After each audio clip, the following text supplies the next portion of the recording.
96 ఇండ్లు పాక్షికంగా డ్యామేజ్ అవ్వడం, అదేవిధంగా పవర్ విద్యుత్తు 106 గ్రామాలలో విద్యుత్తు అంతరాయం జరగడం, అదేవిధంగా మహబూబాబాద్ మున్సిపాలిటీలో దాదాపుగా వివిధ ప్రాంతాలలో రోడ్లు 11-12 కోట్ల రూపాయలకు సంబంధించిన అంచనాలు ప్రాథమికంగా అందుతూనే మున్సిపాలిటీలో కూడా రోడ్లు డ్యామేజ్ అవ్వడం, వీటన్నిటినీ ప్రభుత్వం పర్యవేక్షిస్తూ రిలీఫ్ సెంటర్స్ని 7 ప్రారంభించి దాదాపుగా 680 మందికి భోజన వసతులు ఇతర సహాయక చర్యలు రాష్ట్ర ప్రభుత్వం చేపట్టింది.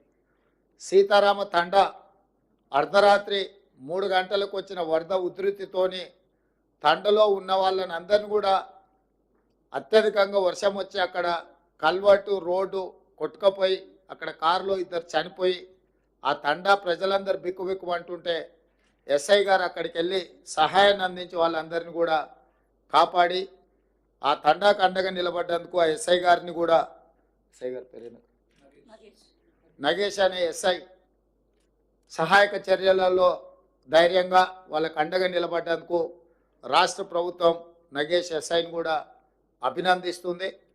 ముఖ్యంగా రెవెన్యూ సిబ్బంది, పోలీస్ సిబ్బంది నిరంతరం అహర్నిశలు పనిచేయడము, అప్రమత్తంగా ఉండడము, ప్రజలకు సహాయక చర్యలు చేపట్టడం వల్ల ఈ జిల్లాలో పరిస్థితులు అదుపులోకి వచ్చినాయి.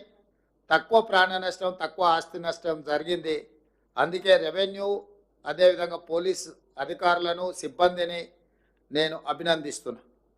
అదే సమయంలో చనిపోయిన కుటుంబాలకు, ప్రతి కుటుంబానికి, చనిపోయిన ప్రతి వ్యక్తికి 5 లక్షల రూపాయల నష్టపరిహారం ఇవ్వాలి అని ఈరోజు ప్రభుత్వం నిర్ణయం తీసుకున్నది. నేను కలెక్టర్ గారికి, ఇన్ఛార్జ్ మినిస్టర్ గారికి ఆదేశాలు ఇస్తున్నా. తక్షణమే ఆ కుటుంబాలకు ఆ సహాయక చర్యలు అందించే విధంగా చేపట్టాలి.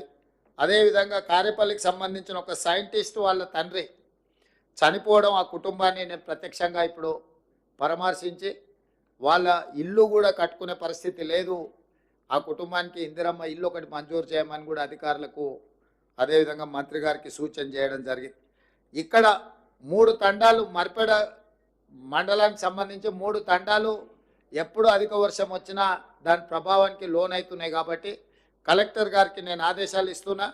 ఆ 3 తండాలను సురక్షితమైన ప్రాంతానికి తరలించి ఒక కాలనీని తయారు చేసి ఒకే దగ్గర వాళ్ళందరికీ ఇండ్ల పట్టాలు ఇవ్వడమే కాకుండా వాళ్ళందరికీ ఇందిరమ్మ ఇండ్లు ఇచ్చి ఒక మంచి కాలనీని ఒక ఆదర్శ కాలనీగా తీర్చిదిద్ది వాళ్ళకి అన్ని మౌలిక వసతులు ఏర్పాటు చేసే విధంగా ప్రతిపాదనలు తీసుకొని వచ్చి జిల్లా మంత్రులు, ఇన్ఛార్జ్ మంత్రి గారి ద్వారా ప్రభుత్వం అనుమతి తీసుకొని తక్షణమే ఆ పనులను చేపట్టాల్సిందిగా నేను సూచన చేస్తున్నా. దాని మీద కూడా నివేదికలు తయారు చేసుకోవాలి. అదేవిధంగా ఈ పశు సంపద ఏదైతే చనిపోయిందో పశువులకు 50,000 రూపాయలు మనం ఇస్తున్నాం నష్టపరిహారం, గొర్రెలకు, మేకలకు 5,000 రూపాయలు నష్టపరిహారం ఇస్తున్నాము. తక్షణమే ఆ నష్టపరిహారాన్ని కూడా అంచనా వేసి అగ్రికల్చర్ అండ్ రెవెన్యూ సిబ్బంది వాళ్ళు వెళ్ళి ఈ నష్టాన్ని కూడా ఏం జరిగిందో యానిమల్ హస్బెండరీ డిపార్ట్మెంట్ను కూడా ఇన్వాల్వ్ చేసి ఈ నివేదికలు తయారు చేసి వాళ్ళకి నష్టపరిహారం ఇవ్వండి. అదేవిధంగా దాదాపుగా